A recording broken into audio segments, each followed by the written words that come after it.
As John Lynn once famously remarked, tell a U.S. Marine that he is steeped in the culture of surrender, and you'll end up with a bloody nose. But the rules of conflict have made surrender and prisoners of war a constant reality, one laced with political, logistical, and humanitarian landmines. So, how does one avoid losing a leg?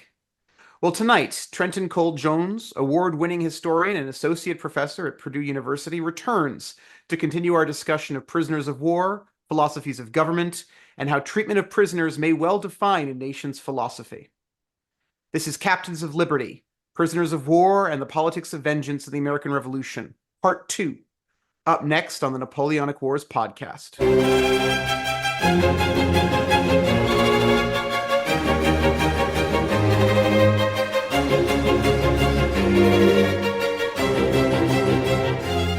Hello, and welcome to the conclusion of another epic two-parter.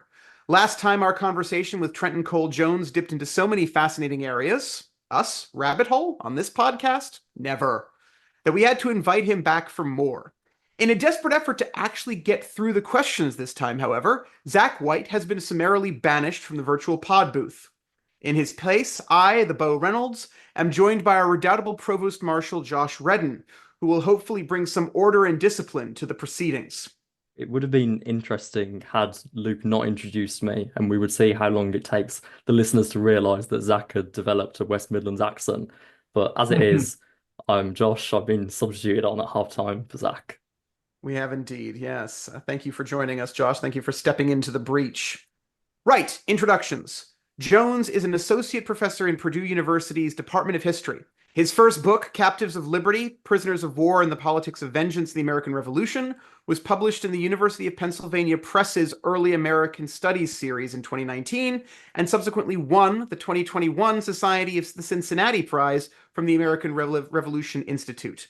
A paperback edition was published in 2022. Welcome back, Cole, and thank you for joining us. Thank you for having me, Luke, and nice to meet you, Josh. All right, so we are going to kick off right basically where we stopped.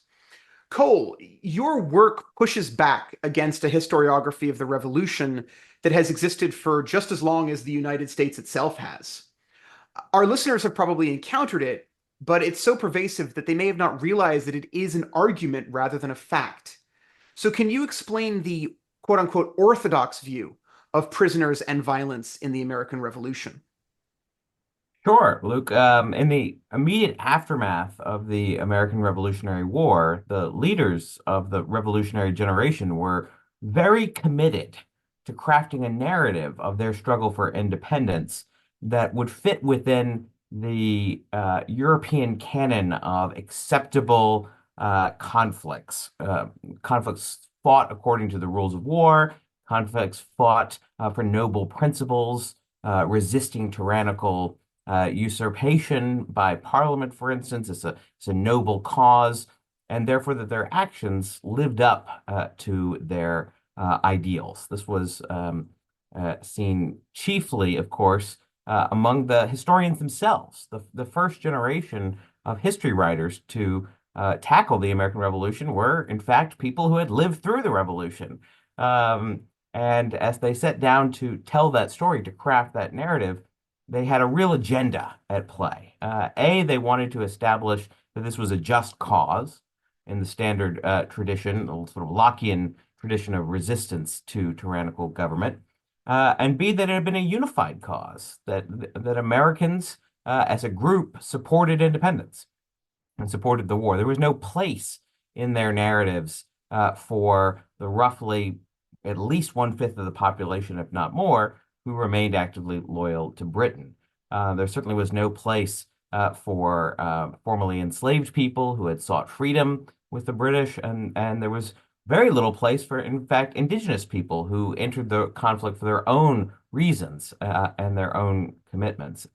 And so by portraying the conflict as a orderly and restrained war fought between misguided but noble British soldiers and virtuous American citizens, people who left their plow to take up the musket and resist tyranny, crafted the story then becomes one sort of a David and Goliath story of these plucky Americans standing up to the great British Empire. But it's one that's recognizable and would have been recognizable to a European audience in this period.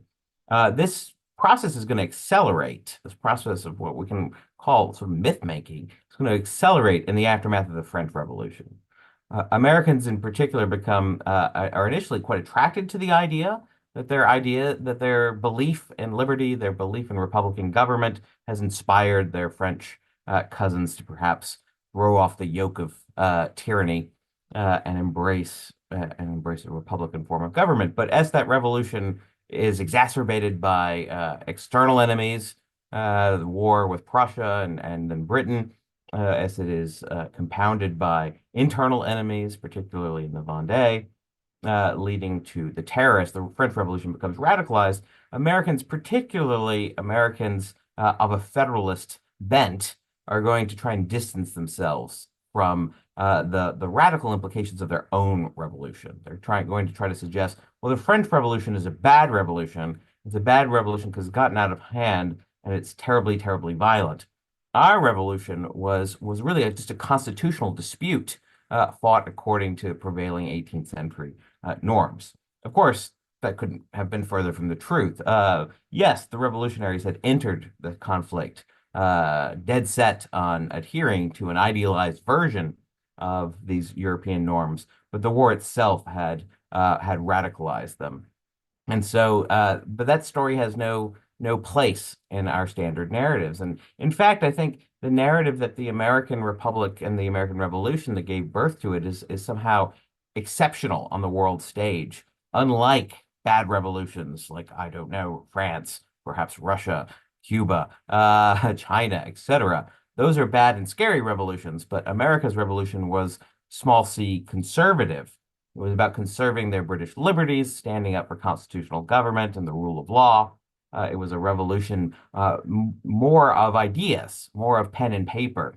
And you see, particularly in the aftermath of the Second World War, American historians really committed to portraying the American Revolution as there was a great consensus among Americans behind the revolutionary movement that this is a revolution in favor of government, not in opposition to it. It is a revolution to be carried out according to the law and rules and order, and that this is very, very much not what happened in France, and certainly not what happened in Russia, for instance. This is going to lead to a new wave of scholarship that we oftentimes talk of as a sort of ideological school. Historians who are looking for where are these ideas that animated the revolution? Where do they come from? Is it a Lockean tradition, or is it a liberal tradition, or is it a small R Republican tradition in the classical antiquity, the sense of classical antiquity as mediated through 17th century English writers? And it really becomes again a story of ideas. The American Revolution is sort of best summed up in this period by looking at the Trumbull painting of the signing of the Declaration of Independence. You could show that painting, and that would represent the American Revolution. No guillotines, nobody being put in gulags, certainly no prison camps or prison ships. And so the story of the war gets really sort of sidelined. And part of it, I think, too, becomes within academia itself. The story of the war is not particularly in fashion, particularly in the 60s and 70s, as Americans start trying to uncover the sort of a bit more of the messiness of the revolution. They tend to concentrate either on its origins or its ramifications. So either leading up to the war or after it. The war itself seems like something that should be talked about by armchair generals and military schools, but is not the stuff of mainstream academia, and it's not really even the stuff of more popular narratives. You have Lexington and Concord, and then Washington crosses the Delaware, and then suddenly we're independent, and the British surrender at Yorktown. Maybe we'll remember Saratoga.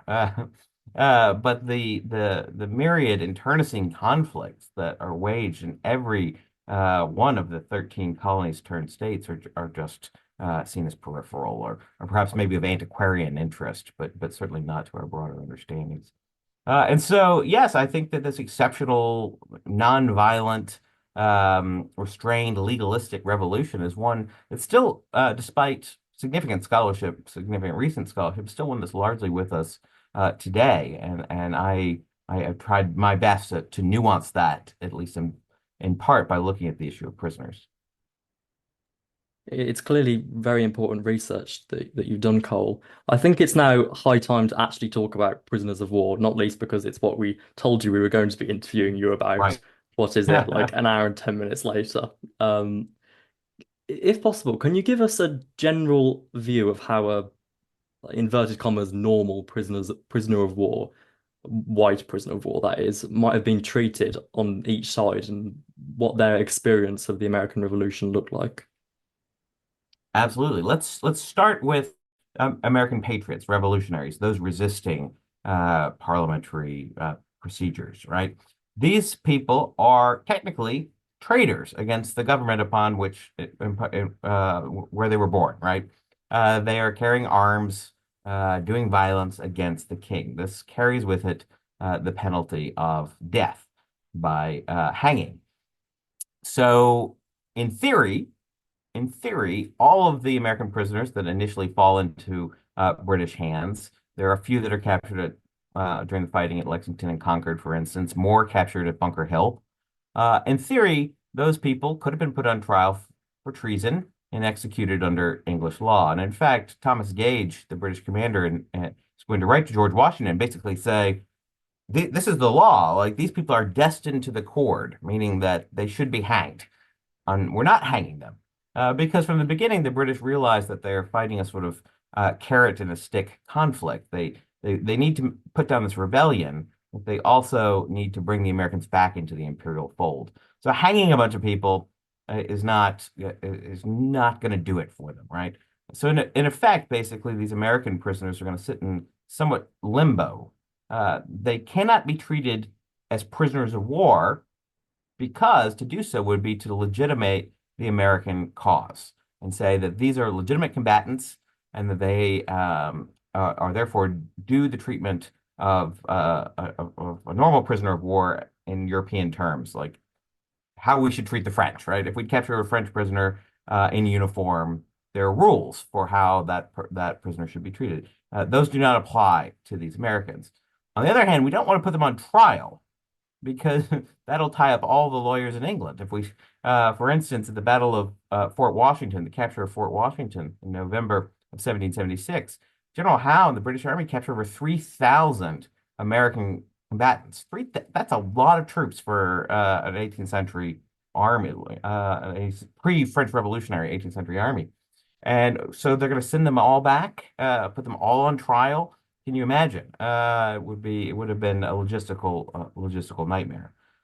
But neither can you exchange them. The purpose of capturing a prisoner of war in European conflicts was largely for the purpose of exchanging them for prisoners captured in your own hands. Very early on, the British say we will not negotiate with the United States as an independent power. So let's say after the Declaration of Independence, because to do so would be to recognize their legitimacy. So we're not going to do that. We're going to hold these prisoners, but we will swap them informally. So if the representatives of the United States were willing to pledge their honor, but not the honor of a nation, their own personal honor to uphold the terms of the deal, we'll have a prisoner exchange. And Washington's able to get several high-profile American prisoners back. For instance, Charles Lee, Ethan Allen is released through these sort of informal exchanges. But it's very, very difficult to do a large-scale exchange. For one, Congress realizes that the British Army is relatively small and dependent upon their highly trained regular troops.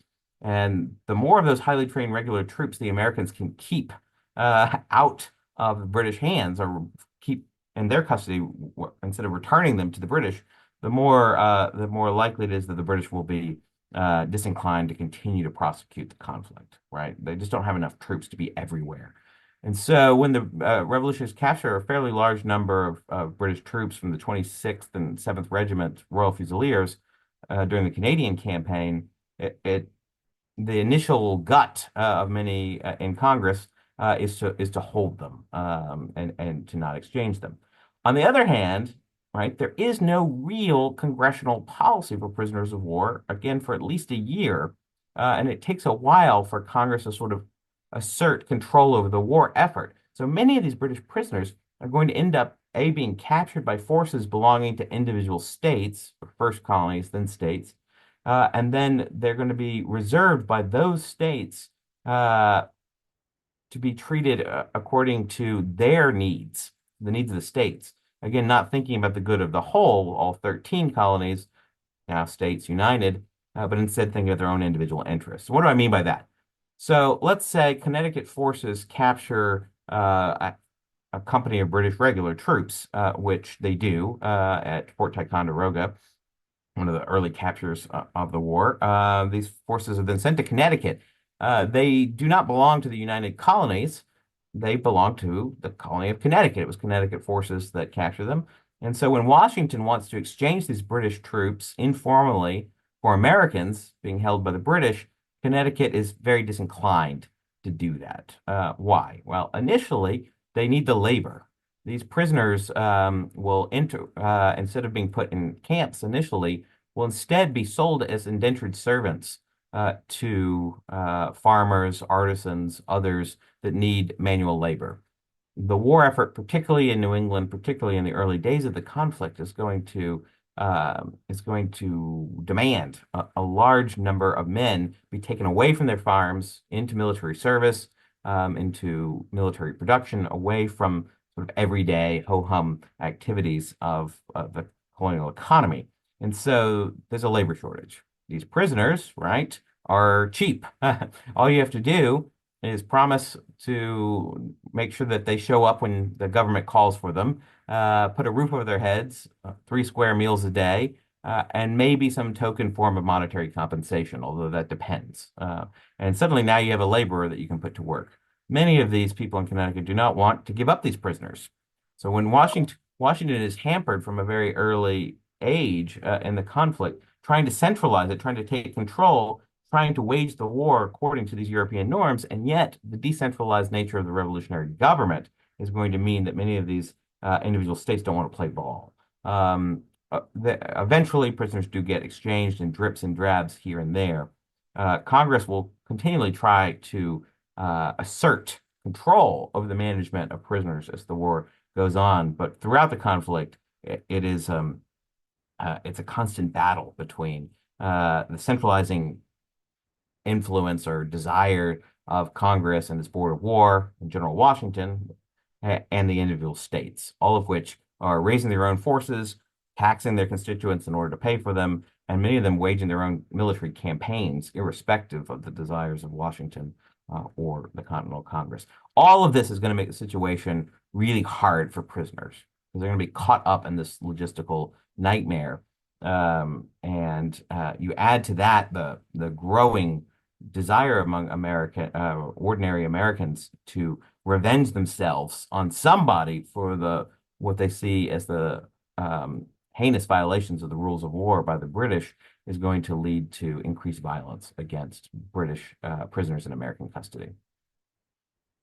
It's very easy to fall into the trap of talking about prisoners of war and violence in the abstract in general and as abstract numbers in particular. You know, so many were captured, so many were exchanged, so many were starved to death. And this is something that your work consciously avoids doing, Mm. right? You are looking at these people, as individuals. So what legacy and crucially, what archive do they leave? Mhm. Does this experience shape them? What becomes of them after the war, and where do they end up? Excellent. You're precisely right. It's both a self-conscious decision on my part to try and elevate the voices of individual prisoners and to recover their humanity rather than just simply spouting off statistics. There's also a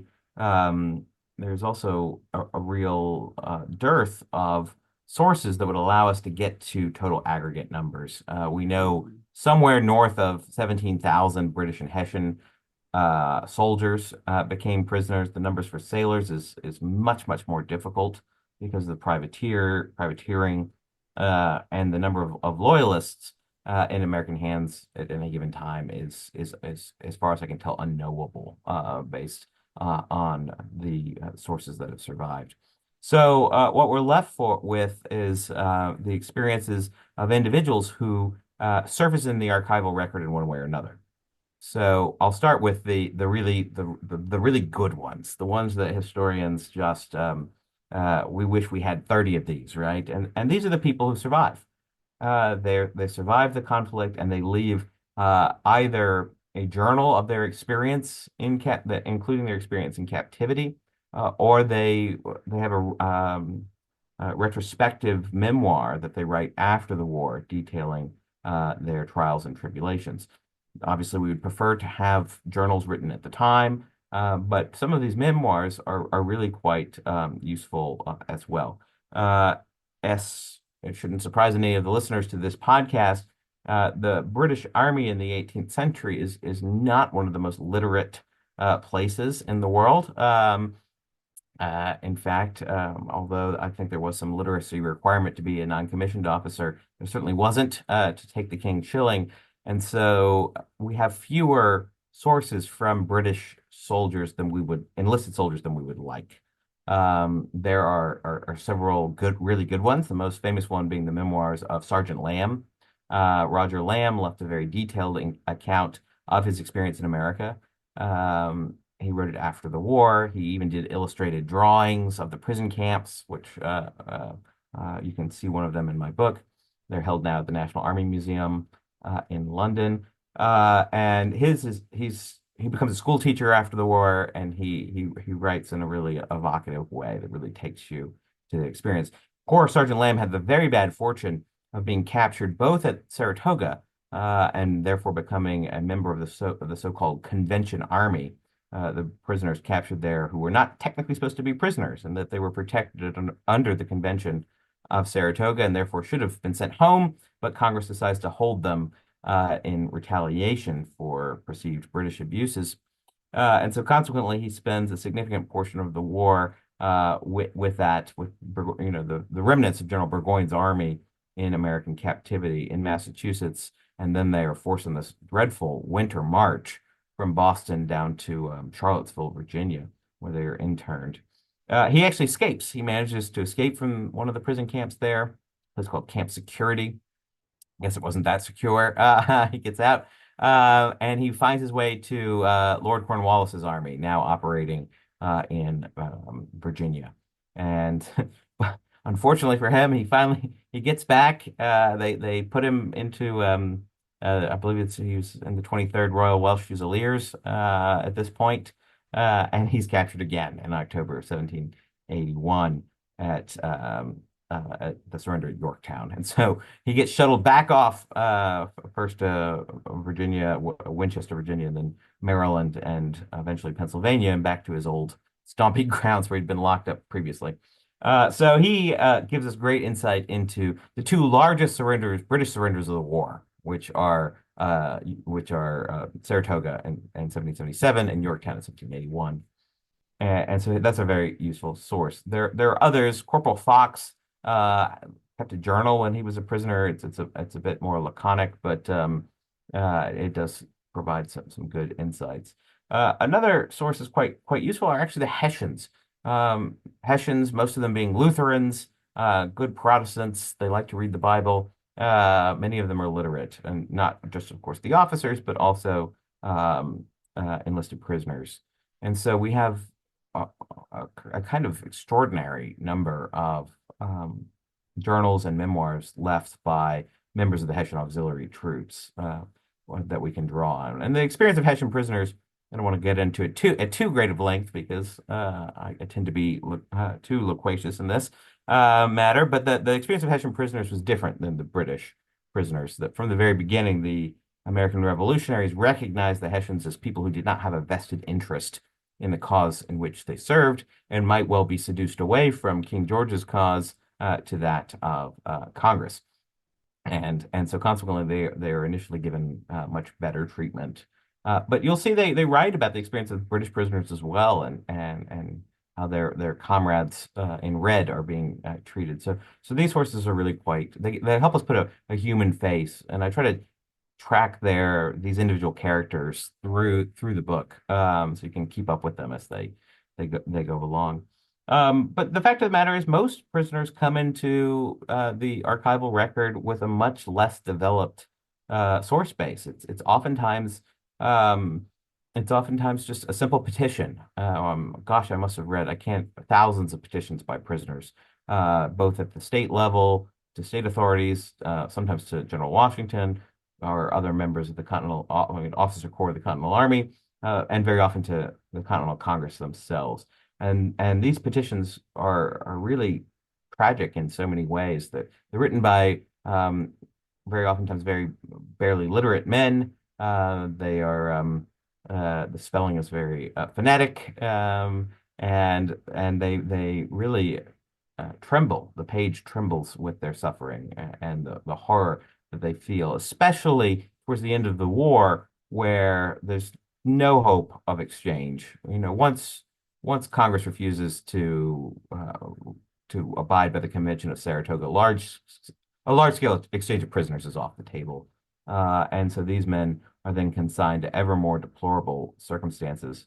Towards the end of the war, the Continental Congress will actually make the decision to sell prisoners of war into a type of perpetual indentured servitude, and for British and Hessian prisoners that are receive these orders that you're being sold, it's really quite devastating. Many of them talk about how it's offensive to their honor as soldiers to be sold as common laborers like that.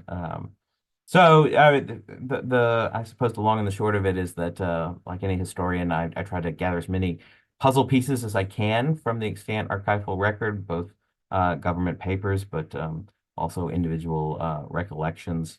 You can learn a lot from ads that are being taken out for runaways, for prisoners. So and so ran away, he was wearing this. One of the questions I was wondering is, what happens when their uniforms. British soldiers are supposed to be given a new uniform every year. Burgoyne's army didn't get theirs in time to go on the campaign of 1777, and so they're actually wearing last year's uniforms, which were in tatters. They've cut them down to patch the holes in them, and then they're going to go into captivity immediately without resupply. And so, what was it like to march from Boston to Charlottesville, Virginia in wintertime through snow, fording icy rivers, in clothes that are 2 years old? It's a small story, but I think it helps really recapture, some sense of what it felt like for these individuals. I mean, these are tough people. Most of them are drawn from the working poor, surplus agricultural labor of England or the Holy Roman Empire. They're used to a hard lot in life, and this seems really, really bad to them. So I think that's worth keeping in mind. You made a couple of points there on the Hessians and then on indentured servitude that make me want to return to something you touched on in the first half of the interview. Mhm. I'd like to focus more on African Americans, even though it came up before, because not just in terms of violence, but in terms of what specifically happens when an African American soldier is captured. So, what were the routes after that point? I mean, how did they figure, especially kind of in the revolutionaries picture, I guess? And was it just as simple as African Americans being re-enslaved, or is that a massive oversimplification? Right, it's a wonderful question. Even before firing begins between British forces and their American colonists, enslaved people of African descent realized that this could be an opportunity for them, that a division between the British and their colonial masters could lead to possibilities for emancipation. And so even, in 1774, you find enslaved people and some free people of color in Massachusetts pushing the British commander, Thomas Gage, to enlist them, right? In exchange for our freedom, we'll serve and put down this rebellion for you. And there had been a tradition of the British doing this, particularly in the West Indies, of arming enslaved people in return for their freedom, and that people are aware of. And Gage doesn't take them up on the offer, although he does just pass this on to authorities in London, this idea. But from the very earliest, you see enslaved people running away to the British, realizing that this is a possibility for them. And Lord Dunmore's proclamation, obviously, is the first official enunciation of this idea that enslaved people belonging to rebel masters in return for military service will receive their freedom. Now, what happens when one of these enslaved people, formerly enslaved people, who has self-liberated and gone to the British and has put on a red coat, gets captured? In fact, this happens early in the conflict, Battle of Great Bridge in Virginia. And what's going to happen? These prisoners are members of the Ethiopian regiment, but also white loyalists, as well as British regulars, become prisoners. The Convention of Virginia, the Revolutionary Authority vested with their care, makes a decision, which is that the British prisoners should be treated well, hopefully to be exchanged, but that white loyalists, by serving alongside formerly enslaved people, have degraded themselves, and so they should be shackled next to members of the Ethiopian regiment, so white men handcuffed to black men and confined. Eventually, Virginians will decide that, if we can find their master, that's the best thing, right? Returning property, right? That should be the goal. But if this isn't possible, then enslaved people should be used for the good of the state. And in fact, many of these enslaved people are put to work on public works projects in Western Virginia, in particular, mining lead to make bullets. So they're effectively sold to the state.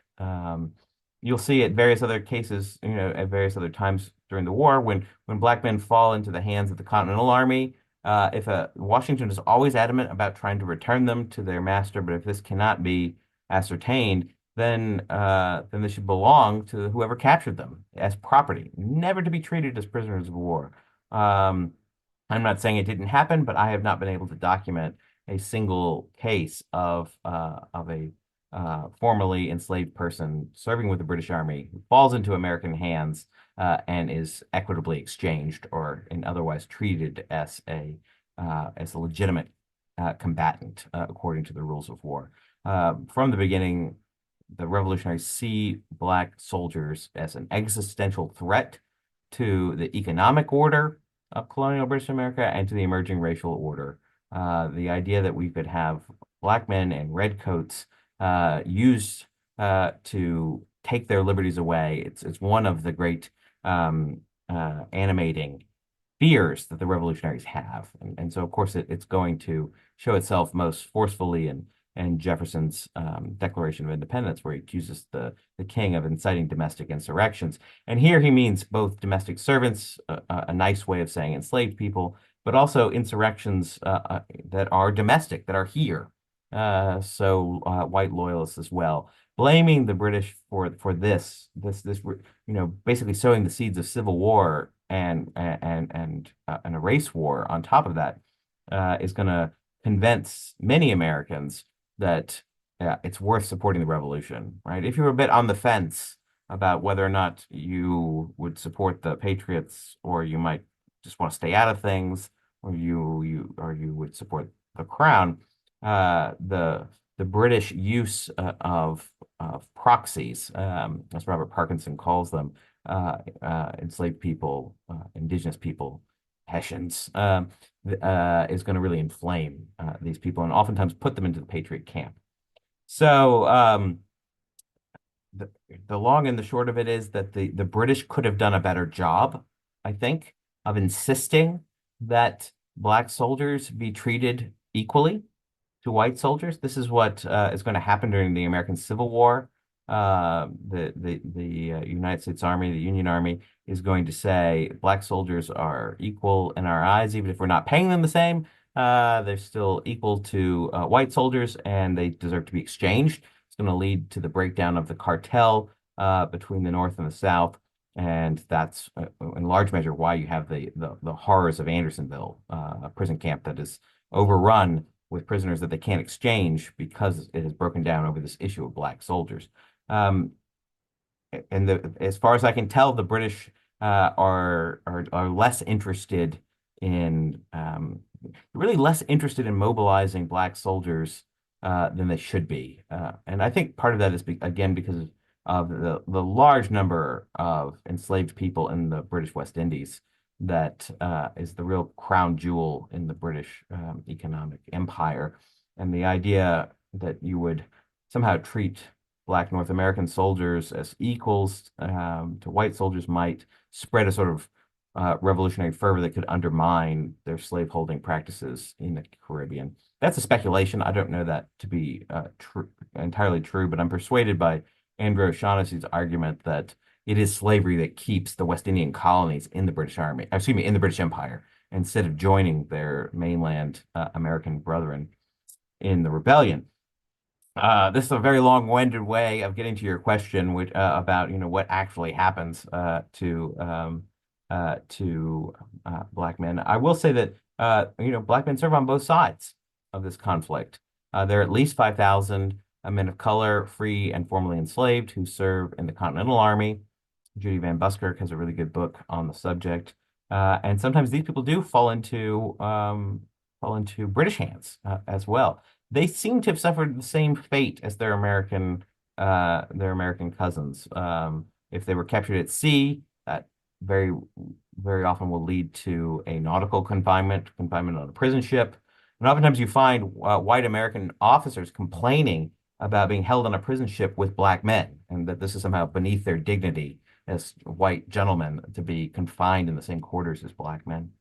And if they are terrestrial prisoners, they would be held in primarily after 1776 in the sugar houses of Lower Manhattan in New York City. But yes, I haven't found any evidence that the British are actively re-enslaving American prisoners of war, although I would not be surprised to find that evidence. It wouldn't shock me. Sometimes you do see British officers, especially in the South, if they run across some enslaved people, instead of liberating them, they'll actually take them as their own personal property, treat these people as if they're chattel that can be appropriated from the rebel masters for their own personal benefit. That happens. In the Southern campaign, Cornwallis's army will attract a large number of enslaved people seeking their liberation, according to first Dunmore's proclamation, but more importantly, the Phillipsburg Proclamation that Sir Henry Clinton issues. And enslaved people do enormous service, both in gathering intelligence for the British military service, as well as physical labor. And yet, when things get really tough at Yorktown and Cornwallis is running out of food, he's under siege from the French Navy and Washington's combined American-French forces. Cornwallis makes the decision to jettison his formerly enslaved allies. He's going to kick them out of his camp. There are too many mouths to feed, and these men will fall into the hands of the revolutionaries, almost certainly to face the fate of re-enslavement. One of the things that struck me in what you're just talking about is your use of advertisements as sources. And I just want to highlight for our listeners just the sheer variety in history and in source bases, because I also use a lot of advertisements and advertisements as sources, and our work is so colossally different. But to find connections like that, and not just newspapers, everyone uses newspapers, but advertisements in particular, Mhm. I think is a sort of a great testimony to how we all use sources and that sort of movement. I Yeah, I want to think I no, just go just ahead, quickly Nicole. just quickly on advertisements. They highlight for me something which is quite interesting, which is the mobility of people, early modern people, that their ability to self-liberate Mm, as enslaved people do, but also prisoners of war.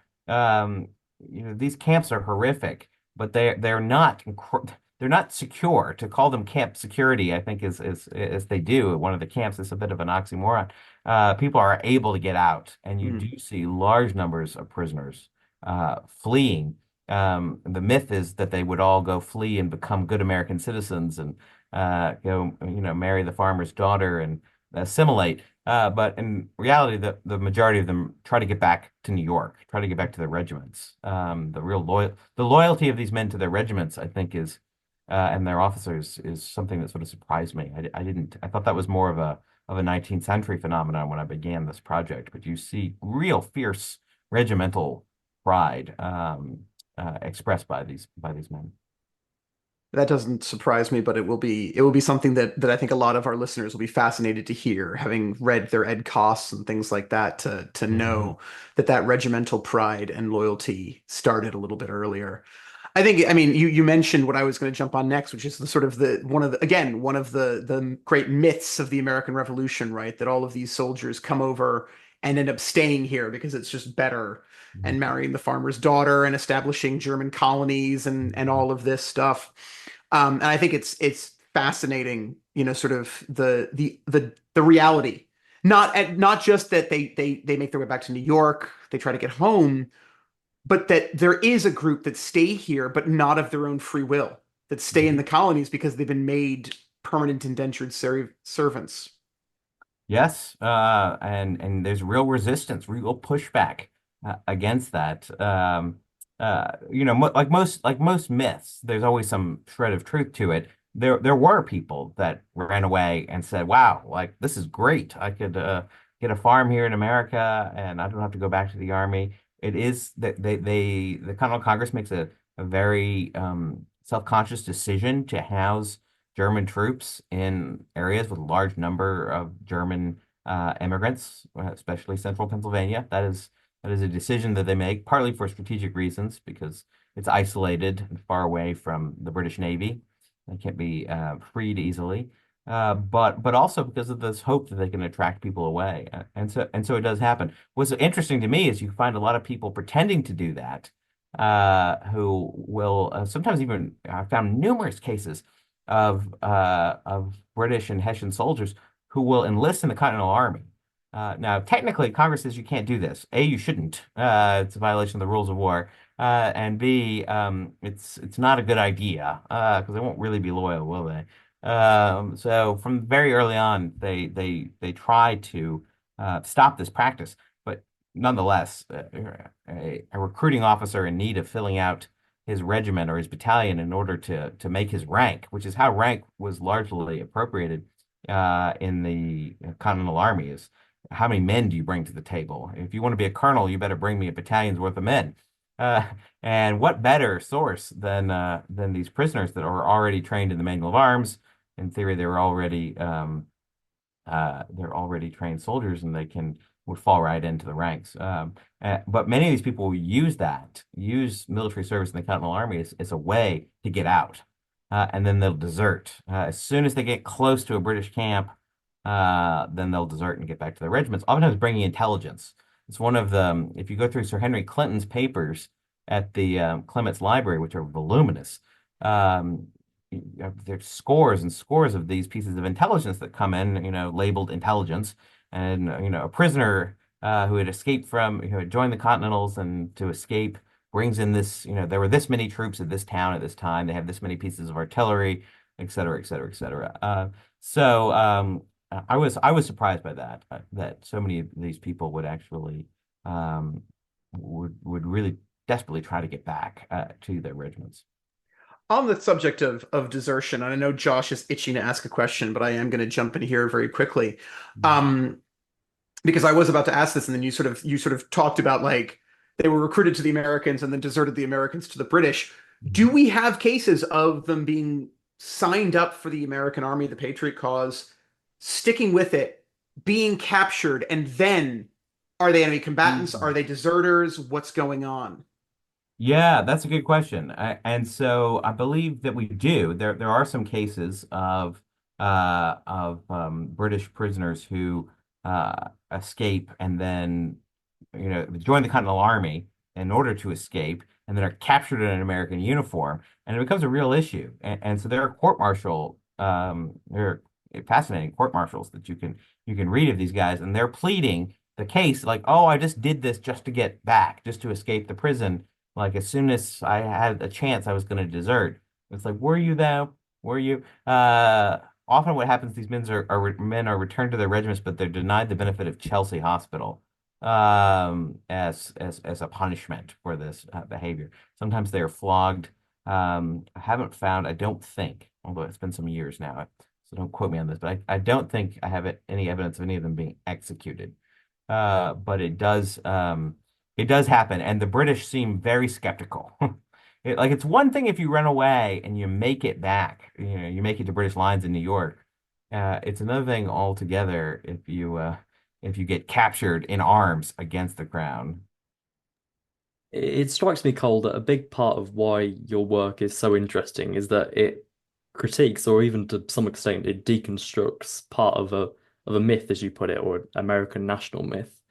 From a British perspective, I think any historian dealing critically with American national myths is definitely putting themselves out there, even more so in terms of the American Revolution. So I'm interested to hear, have you had any pushback from this? Like, especially in today's like political climate of 2024, what's the response to your research been, especially from those quarters which would traditionally kind of stay loyal to the American national myths? Oh, that's a great question. As I was working on this project, and it took me too long to do it.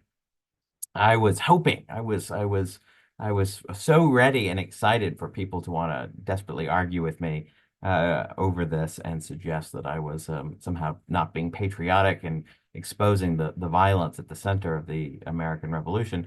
But I didn't. I can't think of a single.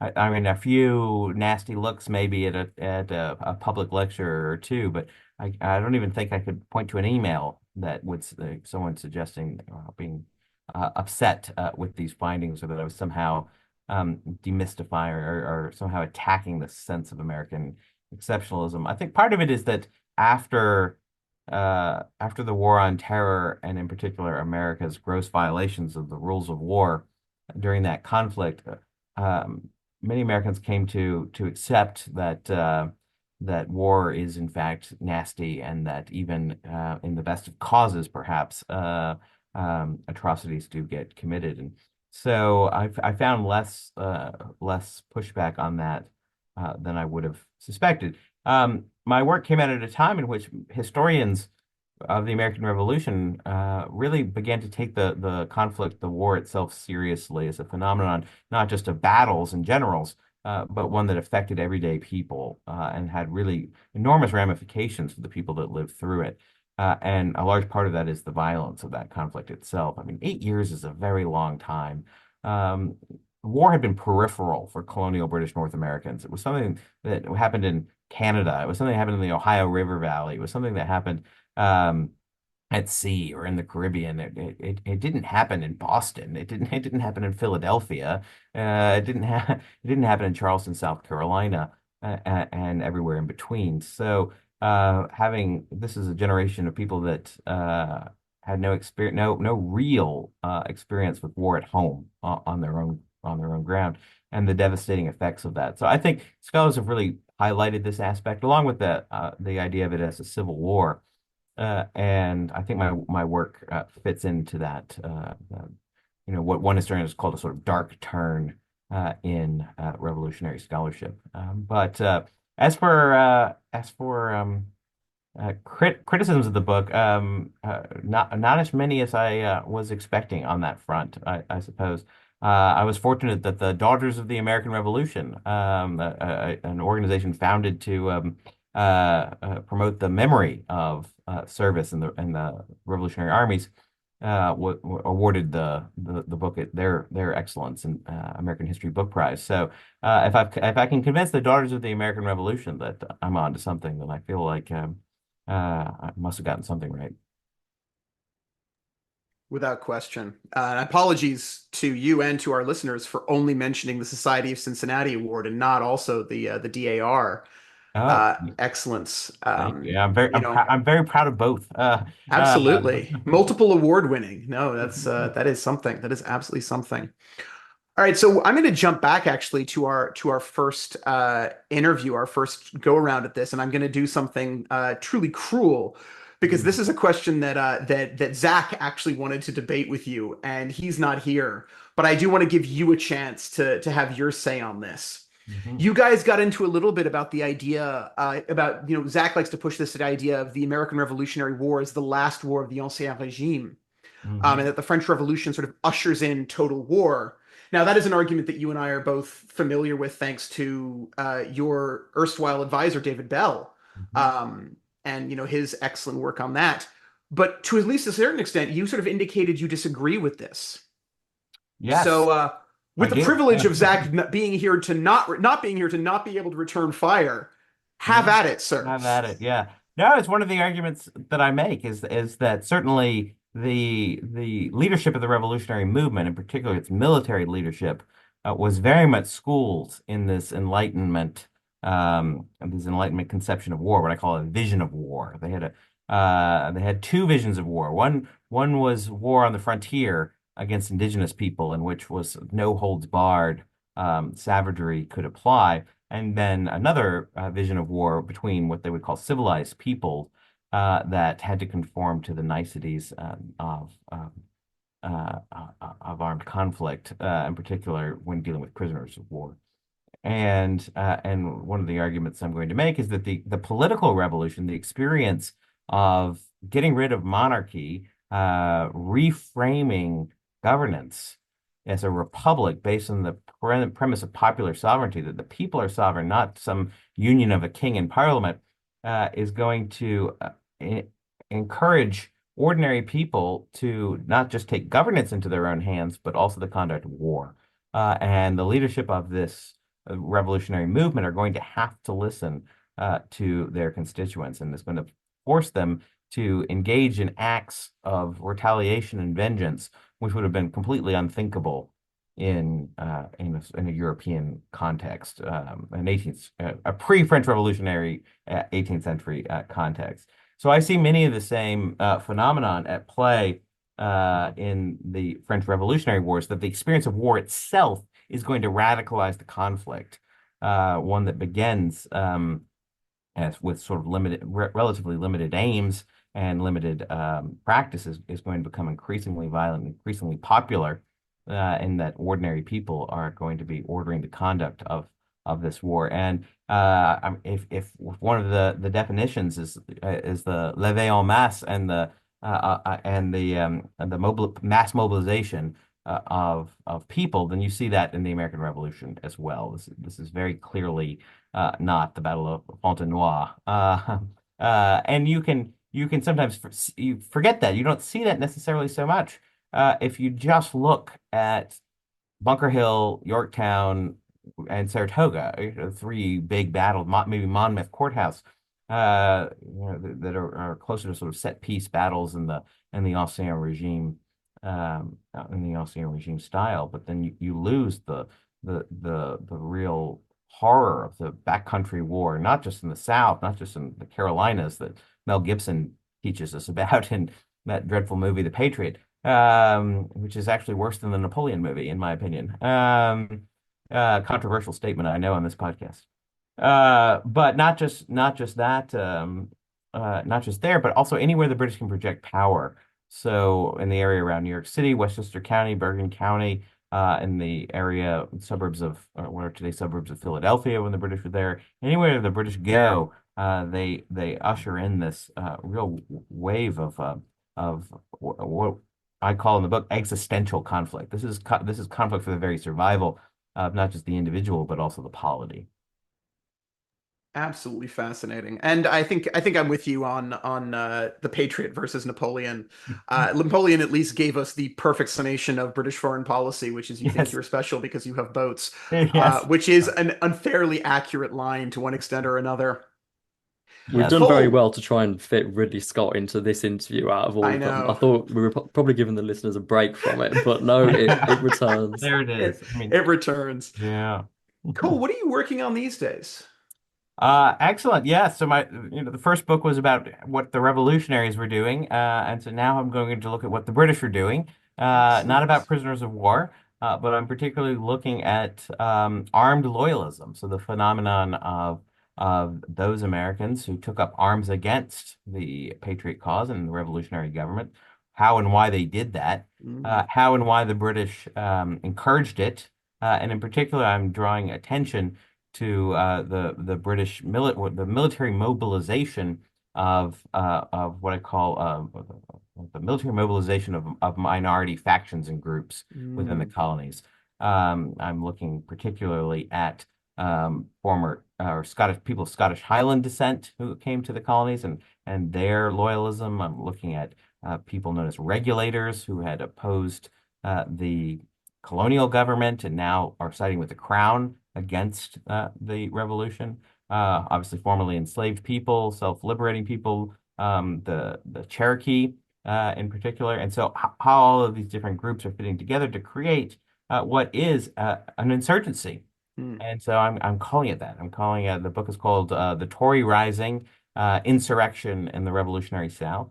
It makes the point that the revolutionaries have seized the apparatus of government in every one of the 13 colonies before a drop of blood is shed at Lexington.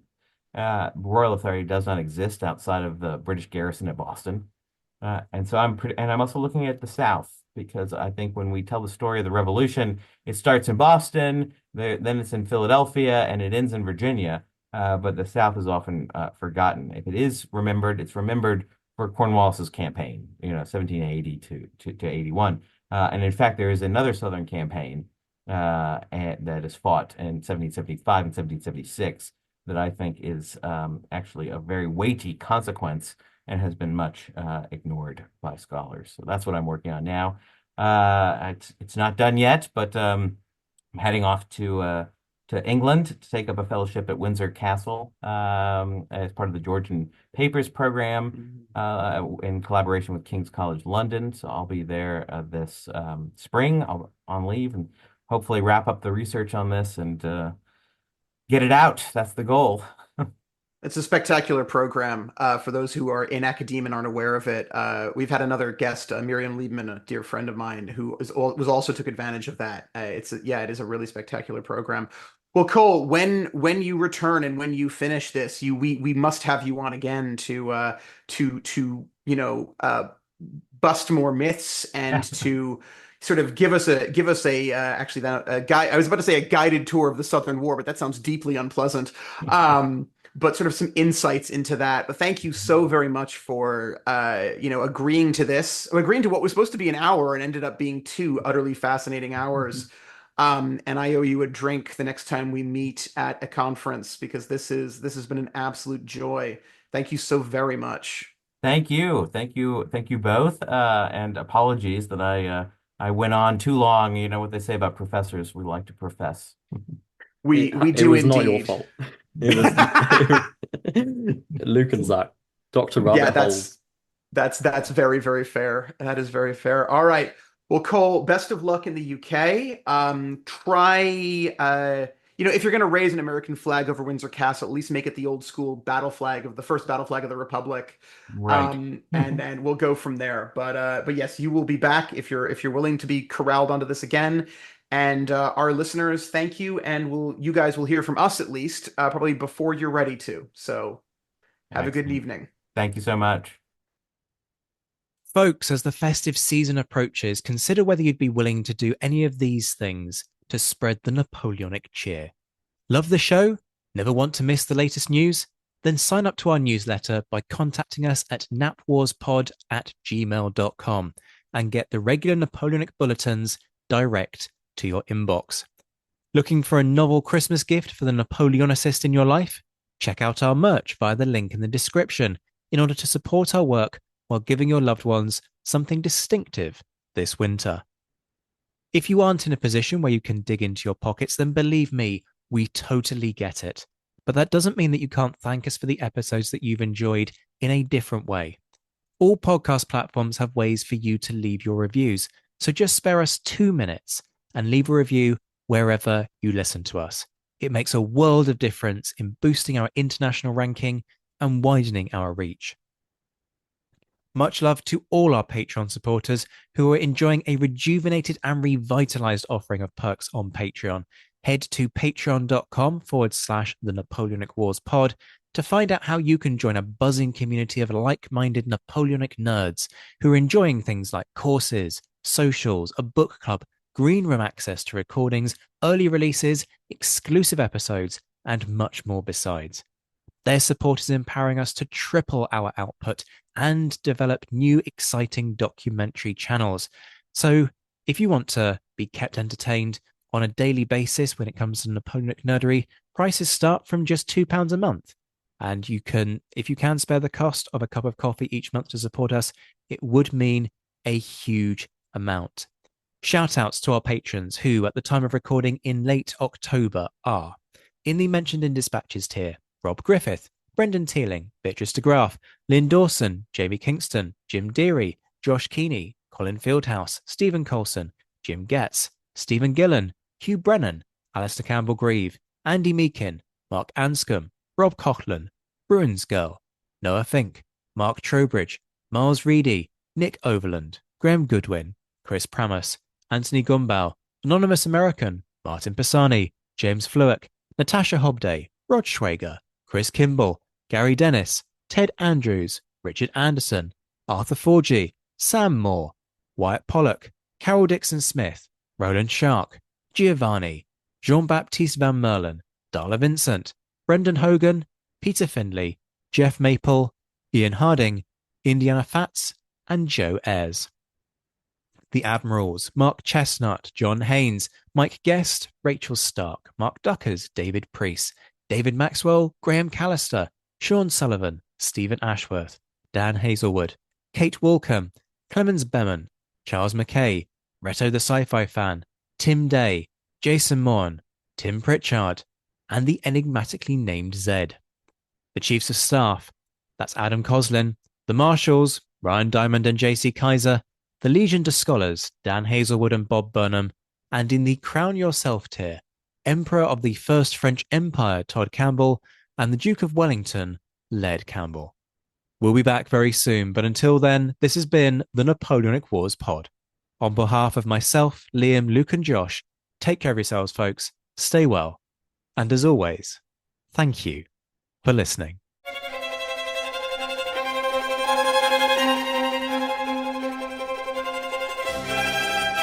Thank you.